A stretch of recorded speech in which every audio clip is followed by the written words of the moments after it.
네, 안녕하십니까. 바다킨 신부 조명현 마테오입니다. 네, 오늘도 여러분들과 함께 우리 주님의 말씀, 또 우리 교회 안에서 우리에게 전해주는 그 기쁜 소식들을 우리 이 가톨릭 교리에 맞춰서 한번 이야기해 봤으면 좋겠습니다. 먼저 오늘 육가예요. 오늘 육가는 예수는 누구인가 라는 제목으로 되어 있어요. 마르코복음 8장 27절에서 29절의 말씀 듣겠습니다. 예수님께서 제자들과 함께 카이사리아 필리피 근처 마을을 향하여 길을 떠나셨다. 그리고 길에서 제자들에게 사람들이 나를 누구라고 하느냐 하고 물으셨다. 제자들이 대답하였다. 세례자 요한이라고 합니다. 그러나 어떤 이들은 엘리야라 하고 또 어떤 이들은 예언자 가운데 한 분이라고 합니다. 예수님께서 다시 그러면 너희는 나를 누구라고 하느냐 하고 물으시자 베드로가 스승님은 그리스도이십니다 하고 대답하였다. 제가 어느 책을 보니까요, 이런 말이 있더라고요. 세상에서 가장 중요한 6단어, 6단어예요. 내가 정말 잘못했다는 건 사실을 나는 인정합니다. 네, 가장 중요한 6단어래요. 그러면 가장 중요한 5단어는 뭘까요? 당신은 정말 훌륭한 일을 했습니다. 4단어는 당신은 이걸 어떻게 생각하세요? 3단어는 당신에게 이것을 부탁합니다. 2단어는 정말 고맙습니다. 1단어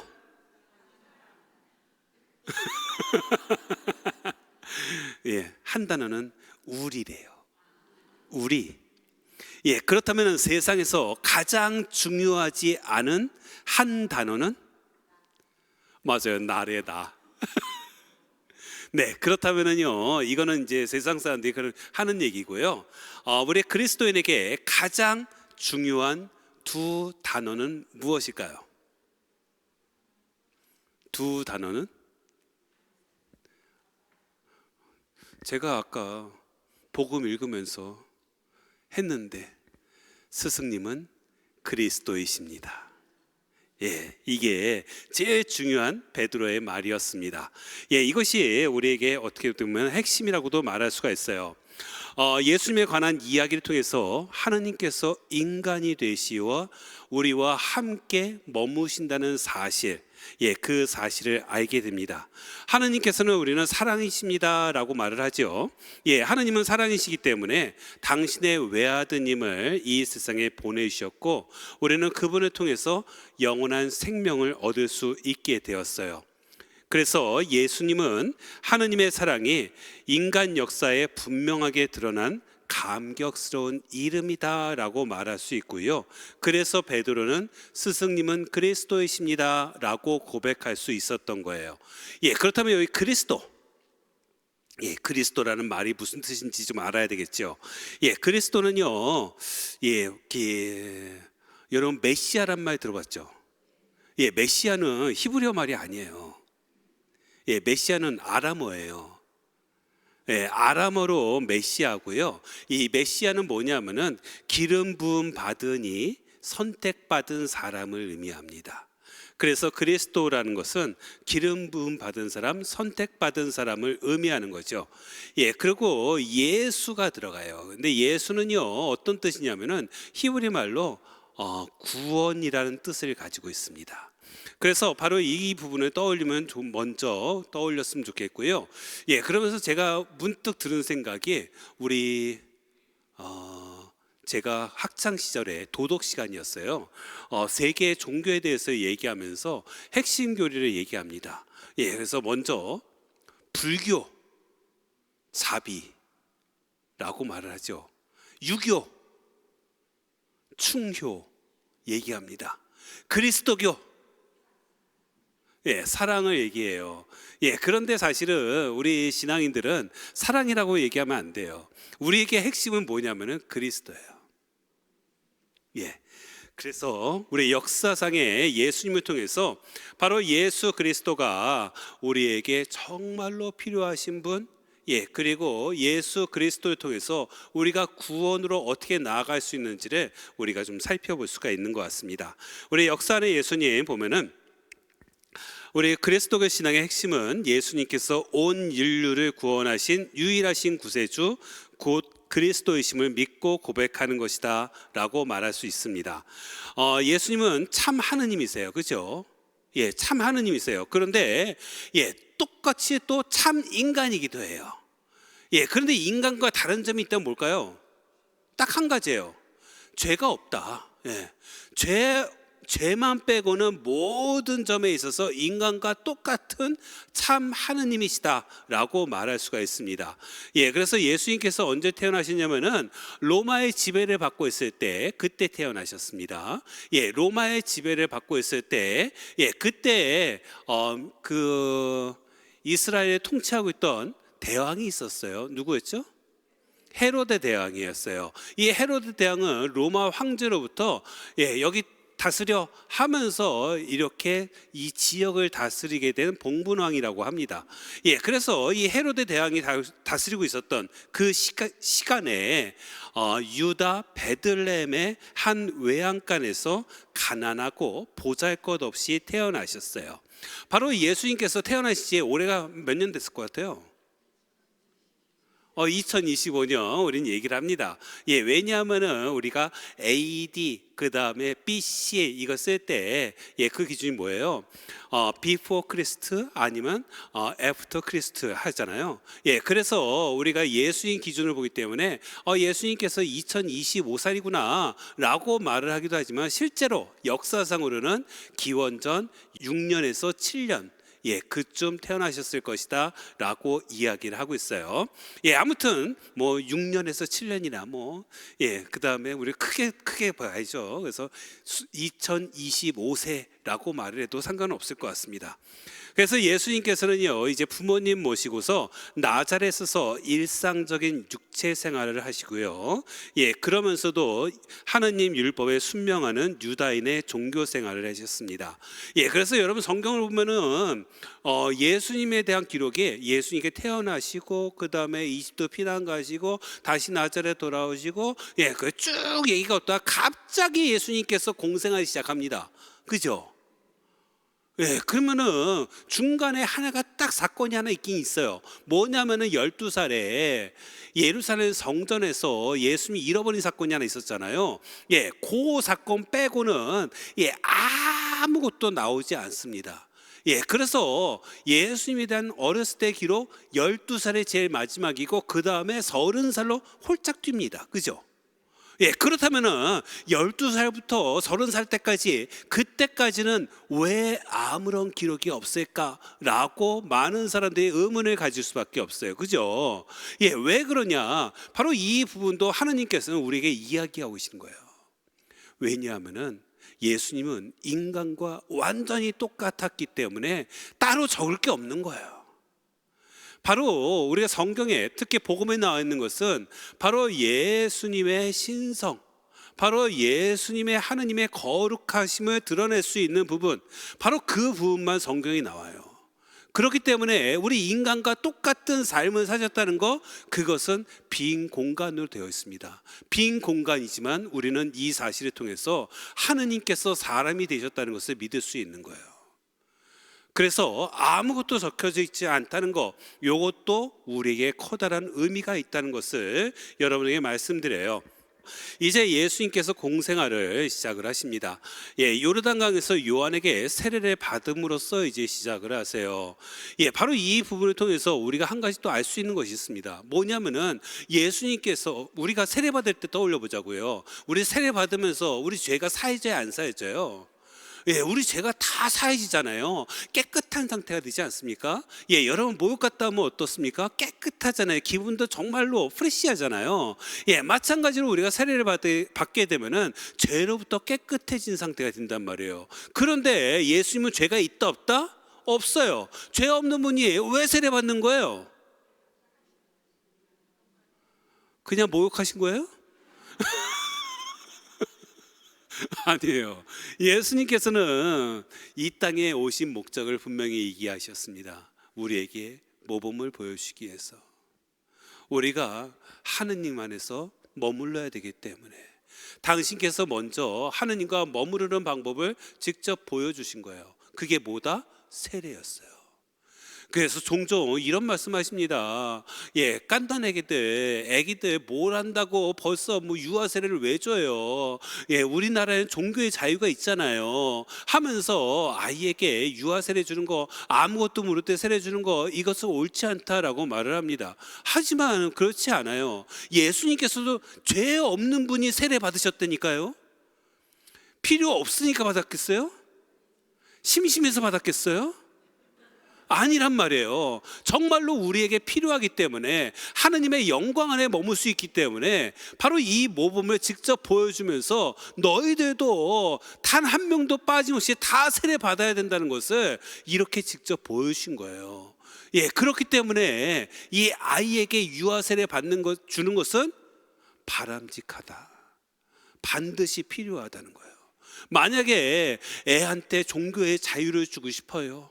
그래서 이 애가 커서 성당 열심히 다니면 지가 다니는 거고 아니면 말고 라고 말씀하시면은 바로 이 아이가 잘 되기를 바라지 않는 것과 똑같은 거예요. 얘가 나중에 성공하든지 말든지, 얘가 나중에 돈을 많이 벌든지, 그냥 길에서 빌어먹든지, 얘 자유지 뭐 내가 무슨 상관이 있어요? 라고 말씀하시는 부모님 계세요? 없죠. 다 애들 잘 되게 하려고 어떻게 하면 더 많이 교육시킬까? 어떻게 하면 더 잘 될 수 있는 방법이 있을까? 하면서 항상 궁리하시고 또 아이들을 위해서 열심히 기도하시는 여러분 아닙니까? 그런데 아이들한테 종교의 자유를 주겠다라고 얘기를 해요? 이것은 커다란 어폐가 있다. 바로 예수님께서 세례를 직접 받으셨다는 것은 우리도 세례를 받아야지만 하느님의 영광 안에 머물 수 있다는 것을 보여주시는 것입니다. 그래서 우리도 당연히 받아야 되는 거예요. 그래서 이제 죄가 없지만은 죄를 용서받는 길을 찾는 모든 인간의 조건을 그대로 따르시는 예수님의 모습을 볼 수가 있어요. 그리고서 이제 예수님께서 세례 받으신 다음에 어디 가셨어요? 광야에 가셨습니다. 광야에 가셔서 40일 동안 단식하고 기도하시고 유혹을 물리치시죠. 바로 이건 역시도 모범을 보여주신 거예요. 바로 하나님께서도 이런 고통 안으로 직접 들어가신다는 것. 따라서 내가 어렵고 힘들다는 것을 우리는 하나님의 측면에서는 바라보지 않아요. 하나님도 우리의 어려움들, 우리의 아픔들에 항상 함께 한다는 것을 보여주시고, 당신께서도 그 고통을 직접 체험하신다고 보여주시는 거예요. 그런데도 불구하고 우리는 그냥 하느님은 하늘에서 탱자탱자 놀고 있는 것으로 생각합니다. 그렇지 않아요. 여러분들 이게 부부 집에서 살림하시는 부부들 보면은 살림하면은 집에서 논다라고 생각하시는 분들 의외로 많잖아요. 그런데 저도 예전에 그런 생각 좀 있었거든요. 저희 집이 유교 집안이라 남자는 부엌에 근처도 안 가요. 그런 저였는데 제가 신부가 되다 보니까 저도 먹고 살아야 되니까 그래서 저도 살림이란 걸 할 수밖에 없었습니다. 해보니까 너무 힘들어. 밖에서 일하는 게 더 편한 것 같아요. 집안일이 정말 쉽지 않다는 것을 그때 비로소 깨달을 수가 있었어요. 바로 주님께서는 바로 우리의 모든 것들을 다 똑같이 체험하신 거예요. 그래서 우리를 누구보다 잘 이해하시고, 그래서 우리들의 고통 안으로 직접 오셨다는 것입니다. 그래서 하느님은 단순히 위에만 계신 분이 아니에요. 바로 우리와 함께 하시면서 우리의 모든 고통과 우리의 모든 기쁨과 그 모든 것에 함께 하신다는 것. 그것을 우리는 광야에서 예수님께서 유혹을 물리치는 장면을 통해서도 알 수가 있습니다. 그리고 이제 갈릴리아 지방에 가셔서 하느님 나라가 가까이 왔다라고 기쁜 소식을 선포하십니다. 바로 이런 것들을 우리가 한번 떠올려 봤으면 좋겠어요. 바로 예수님의 삶을 통해서 바로 예수님께서 우리에게 진정으로 원하시는 것이 무엇인가? 어떤 의대생이 있었습니다. 이 의대생이 있었는데 이 의대생이 다 좋은데 한 가지 흠이 있어요. 술을 너무 좋아해요. 그래서 이 의대생의 가장 큰 즐거움은 뭐냐면은 친구와 함께 밤새 술 마시는 게 가장 큰 즐거움이래요. 이 의대생은 이제 고민에 빠지기 시작합니다. 친구들과 함께 어울려 술 마시면 너무나도 기쁘고 너무나도 즐겁습니다. 그런데 의사 공부하는 거, 의대에서 공부하는 거 너무나도 어렵고 막 짜증도 나고 힘든 거예요. 여기서 이제 갈등이 생겨요. 내가 좋아하는 술 마시는 일을 선택할까? 아니면은 그냥 내가 어렵고 힘들더라도 의사 되는 길을 선택할까? 어떤 길을 선택해야 될까요? 부모 입장에서 말고 이 친구는 의사 되는 길을 선택을 합니다. 왜냐하면은 자기의 미래를 떠올리면 어떤 길을 선택해야 돼요? 의사 되는 길. 지금 순간에 만족한다면은 술 처먹는 일. 그래서 술과 의사의 길, 바로 여기서 미래를 생각하니까 의사의 길을 선택하고 그래서 술을 끊을 수밖에 없었다고 합니다. 바로 이 점을 생각해 봤으면 좋겠어요. 하나님께서 이 땅에 딱 오셨습니다. 전지전능하신 하나님께서 이 땅에 딱 오신 거예요. 하나님이니까 힘이 있을까요, 없을까요? 있겠죠. 능력은 있을까요, 없을까요? 있겠죠. 모든 것이 다 풀로 있는 분이에요. 바로 그런 분이 이 땅에 딱 오셨어요. 오셨는데 당신께서 이 땅에 오자마자 왕으로서 군림할 수 있었을까요, 없었을까요? 하고자 한다면 하실 수 있을 것 같아요. 그래서 딱 그 성모님을 보면서 딱 태어나자마자 딱 곧바로 딱 서가지고서, 자, 내가 이 땅에 왔으니까 다 꿇어. 요셉 꿇어. 마리아 꿇어. 라고 말할 수 있었을까, 없었을까요? 있었을 것 같아요. 그죠? 하느님이니까. 그런데 하느님의 그 모든 힘들을 드러내지 않으세요. 자기의 그런 고유한 권한이라고도 말할 수 있고, 그 모든 인간들을 다 꿀릴 수 있는데도 불구하고 당신께서는 그 길을 선택하지 않으세요. 그것보다는 바로 하느님의 사랑을 보여주면서 바로 사람들이 스스로 꿀을 수 있도록, 스스로 하느님께 나아갈 수 있도록 그 길을 선택하십니다. 그래서 우리의 미래를 위해서 어쩌면 예수님께서는 당신이 누릴 수 있는 걸 다 포기한 것이 아닌가 싶어요. 앞서 의대생이 자기의 미래를 위해서 바로 술을 포기했던 것처럼, 그런데 예수님께서는 당신의 미래가 아니라 바로 우리들의 미래를 위해서 당신의 신성을 포기하신 거예요. 그래서 우리에게 그러한 모습으로 나타나지 않았던 것이죠.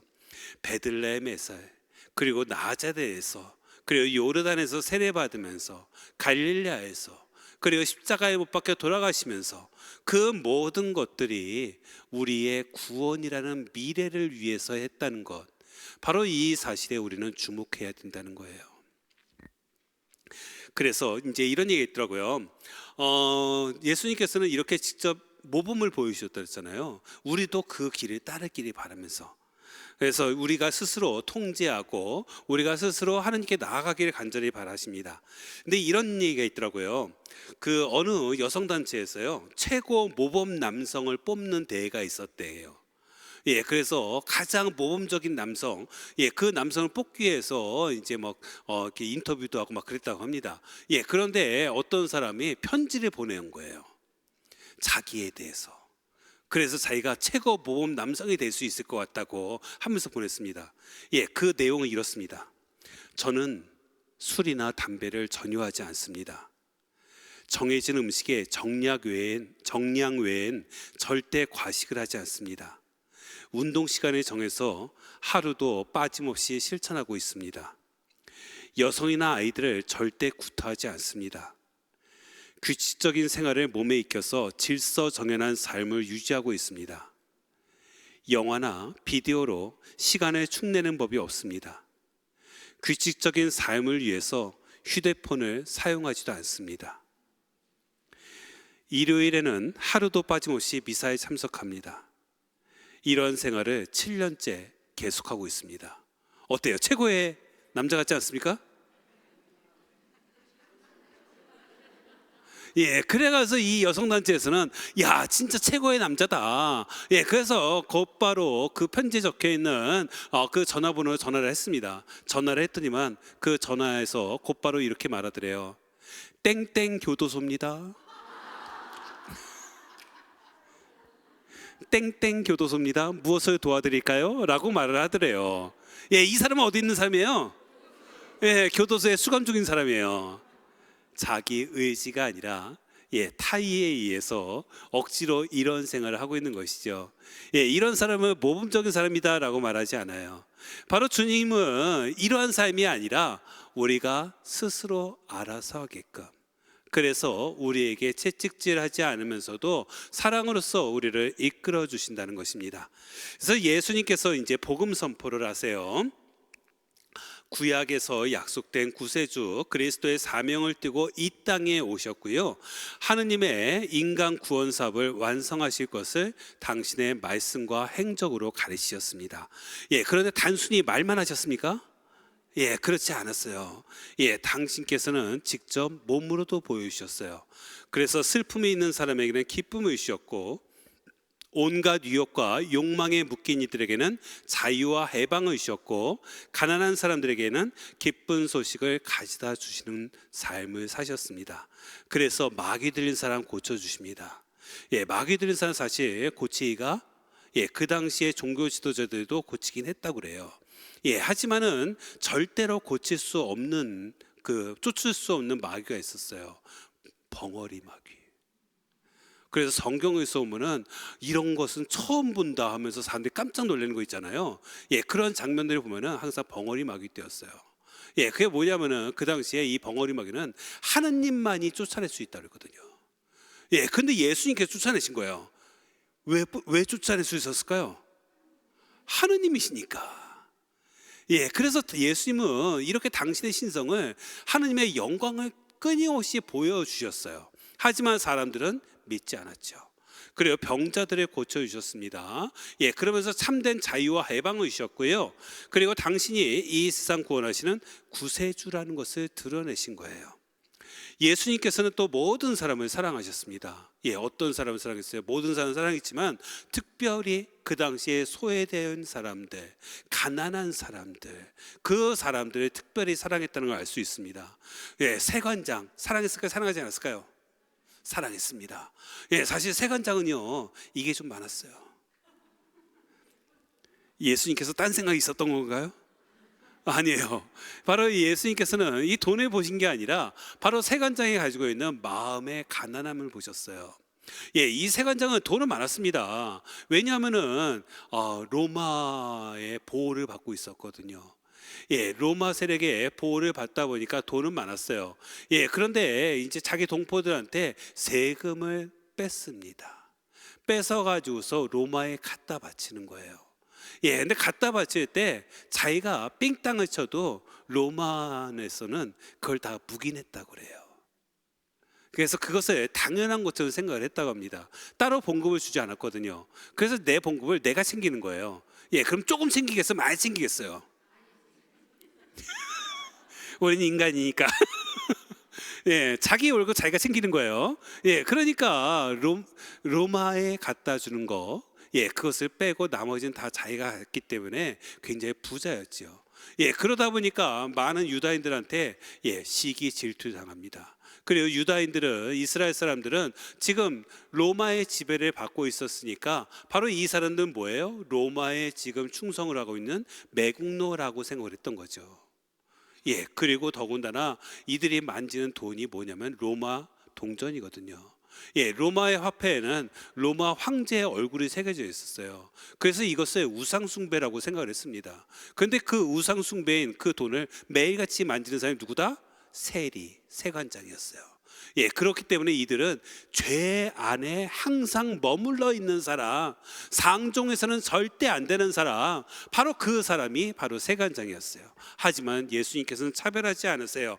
예, 그리고 가늠한 여인, 예, 이 가늠한 여인도요, 그 당시에는요, 남자가 더 우선시되는 사회였습니다. 여성은요, 남녀 차별이 너무나도 심했어요. 그래서 간음을 하잖아요. 간음을 하면은 남자는 처벌 안 되는 경우가 많았습니다. 여자만 처벌당해요. 근데 이게 말이 안 되잖아요. 혼자서 간음할 수 있어요? 없을 것 같아요. 잘 모르겠지만. 네. 바로 이런 상황이란 말이에요. 바로 예수님께서는 바로 이 여인들, 특히 간음한 여인들, 죄 안에 있다 하더라도 하나님께서는 이렇게 죄 많은 사람을 결코 내치지 않는다는 것을 바로 예수님께서는 보여주고 계십니다. 그리고 사마리아 사람, 사마리아는요, 예전에 북이스라엘의 수도였습니다. 북이스라엘과 남유다로 갈라지면서 둘은 원수지간처럼 돼요.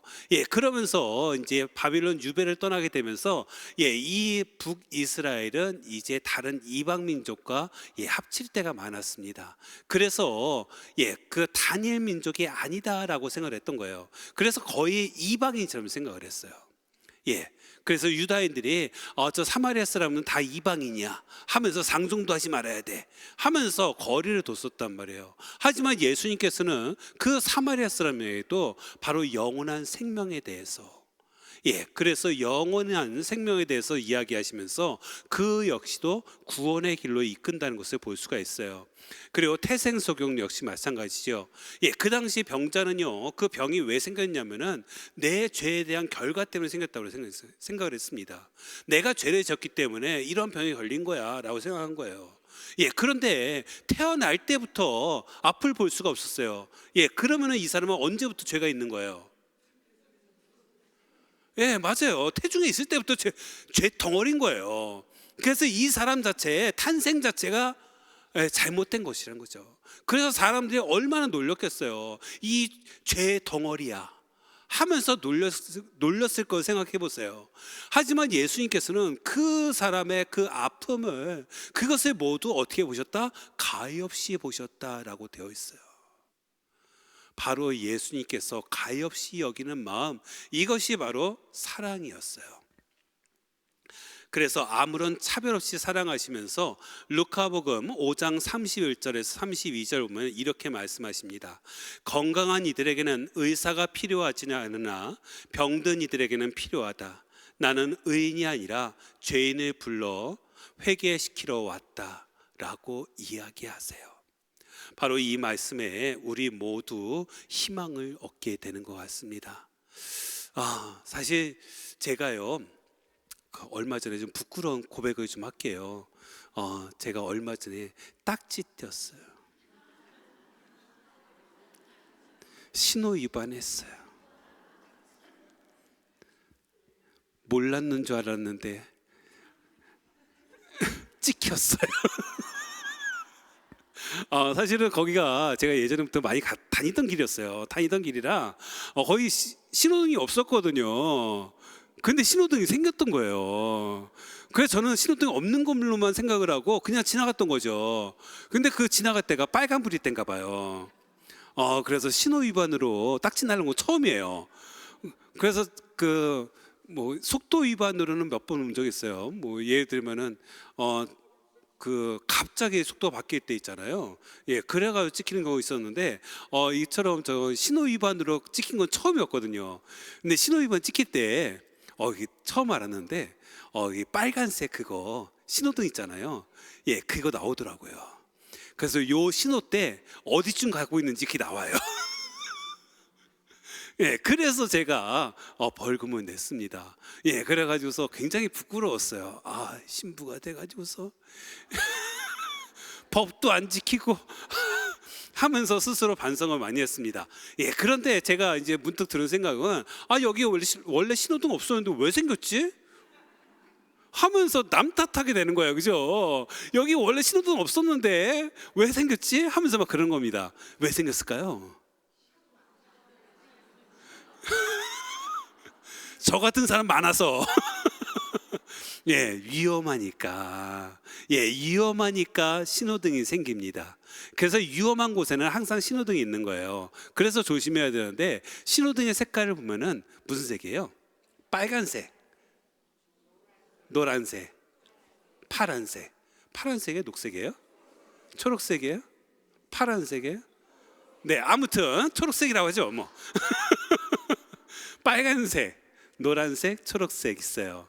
예, 요 세 가지가 저는 주님께서도 우리에게 그런 것을 바라는 게 아닌가 싶어요. 빨간색은 어떻게 돼요? 서야 돼요. 이 쓸 때, 예, 우리 쓸 때는요, 예, 신호가 안 바뀌면 굉장히 속타지 않습니까? 왜 이렇게 신호가 안 바뀌는 거야? 이게 왜 이렇게 신호가 긴 거야? 하면서 막 짜증이 나지 않습니까? 예, 이때는 인내의 시간이에요. 그죠? 저는 이게 빨간색은 예수님이 바라는 사랑이 아닌가 싶어요. 바로 우리가 사랑하는 시간입니다. 예, 그리고요, 노란색은 어떤 거예요? 예, 일단 정지예요? 예, 준비한 거죠, 준비. 예, 기다림이에요. 그래서 저는 이 노란색은 주님께서 우리에게 이해하라는 시간인 것 같아요. 예, 그 다음에 나중에 이제 초록색으로 바뀝니다. 초록색은 뭘까요? 예, 앞으로 갈 수 있습니다. 저는 이게 용서의 시간인 것 같아요. 용서해야지만 앞으로 갈 수가 있죠. 결국 우리 주님께서 우리에게 보여준 건 바로 이거였거든요. 사랑과 이해와 용서였어요. 그리고 이 신호를 통해서도 우리는 너무나도 많이 볼 수 있는 거예요. 예, 우리 일상 삶 안에 주님의 메시지가 너무나도 많이 담겨 있는데 우리는 그 메시지를 항상 부정적으로만 생각을 합니다. 왜 이렇게 신호가 긴 거야? 예, 그리고 나 지키면 충분한데 다른 사람만 항상 바라보면서 저 사람도 안 지키는데? 네, 그래요. 우리는 잠시 서서 사랑을 실천하고 또 이해의 시간을 갖고 용서하는 시간, 바로 이런 것들을 지켜야지만은 사실은 우리는 관계가 깨어지지 않습니다. 우리 집안에서도 그렇잖아요. 집안에 사랑이 없고 이해함이 없고 용서가 없다면은 가정이 제대로 유지될 수 있겠습니까? 그렇지 않습니다. 내가 머물고 있는 공동체도 마찬가지예요. 예, 그리고 내가 일하고 있는 삶의 터전에서도 마찬가지입니다. 바로 사랑과 이해와 용서가 없다면은 그 모든 것이 다 불가능합니다. 관계 자체가 깨질 수밖에 없어요.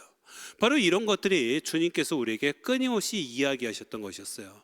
특히 다른 사람들이 정말 죄인이라고 평가하였던 세리라든가 가늠한 사람이라든가 병자라든가 그들을 대하는 예수의 마음가짐들, 이 모든 것들을 바라본다면 우리가 지금을 어떻게 살아야 되는지가 분명해질 것 같습니다. 이제 예수님의 추종자들이 생겨요. 그리고 동시에 반대자도 생깁니다. 예수님의 가르침은요, 당신 권위로 백성들 사이에 널리 펴지게 됩니다. 그리고 그분을 따르는 사람들이 많이 늘어났어요. 예수님 만난 사람들은 그분의 가르침을 받아들였고 자신의 삶의 방식을 바꾸어서 완전히 새로운 삶을 살게 됩니다. 그리고 또 12제자 뽑았습니다.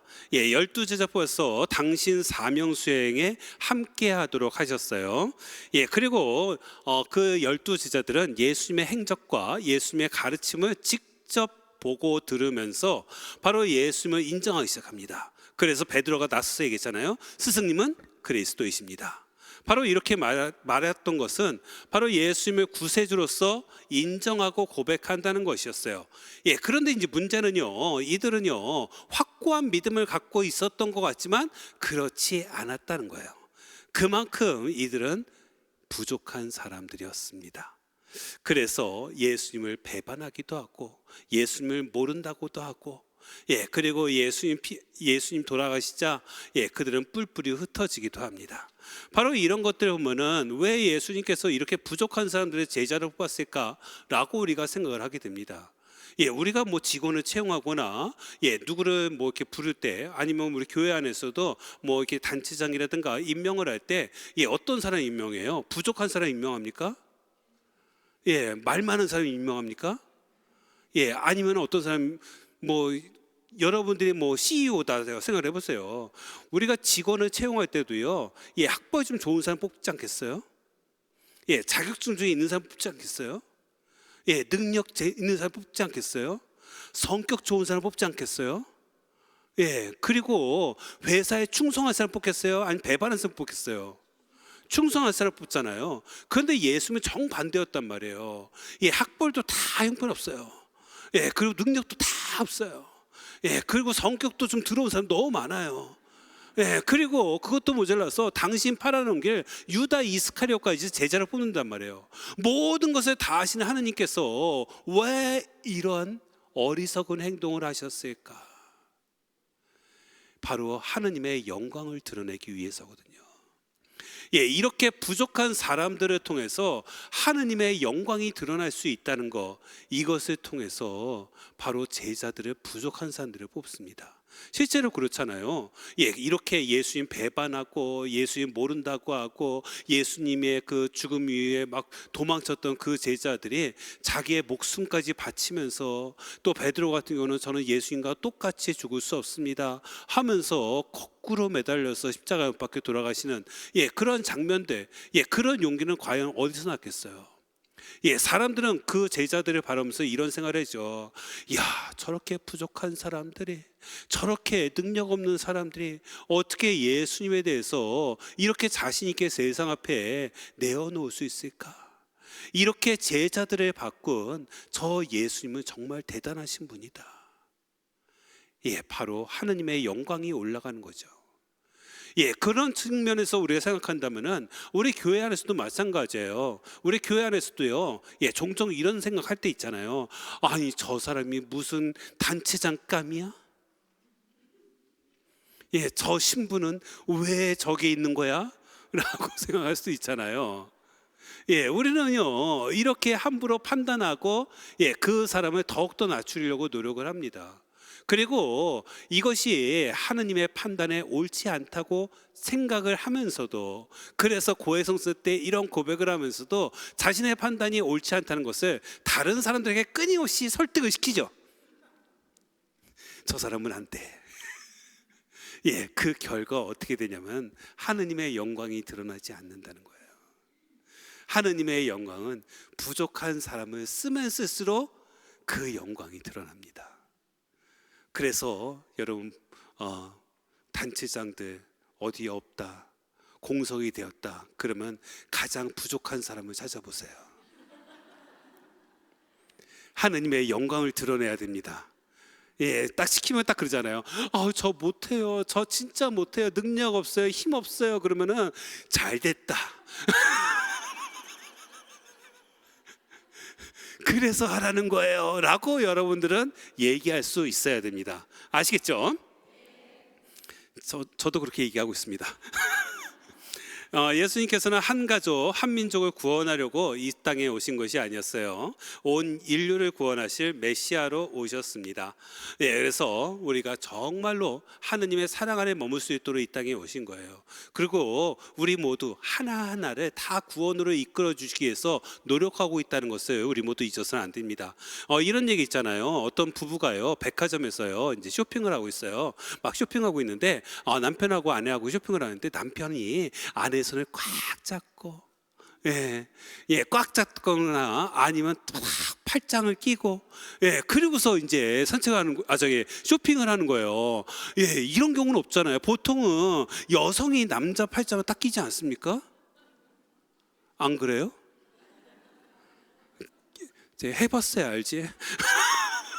네, 그래요. 그래서 팔짱을 딱 끼잖아요. 팔짱을 딱 끼는데 이건 거꾸로 남자가 팔짱을 끼고 하는 거예요. 예, 그 다음에 손도 꽉 잡고 가고, 예, 그래가지고서 그 백화점 직원이 너무 보기 좋아요. 우리 형제님께서, 우리 사장님께서 너무나도 인자하신 것 같아요. 너무 가정적이에요. 딱 그랬습니다. 그랬더니만 이 형제님께서 이렇게 말씀하셨대요.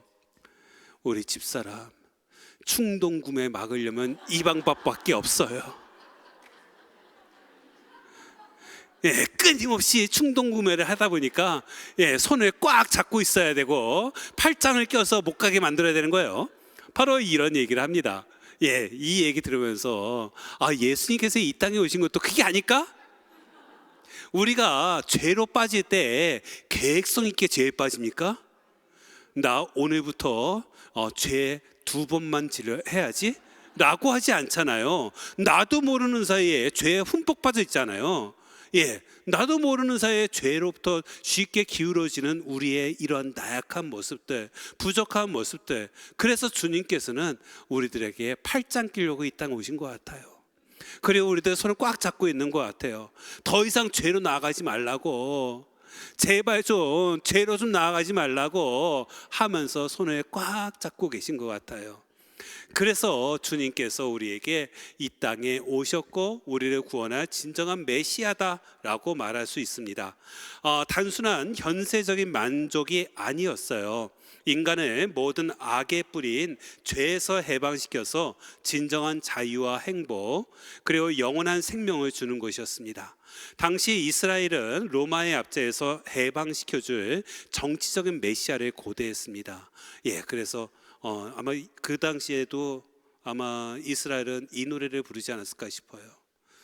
우리의 소원은 독일 외치지 않았을까 싶습니다. 아무튼 그래서 로마의 압제에서 해방시켜줄 정치적인 메시아를 고대했어요.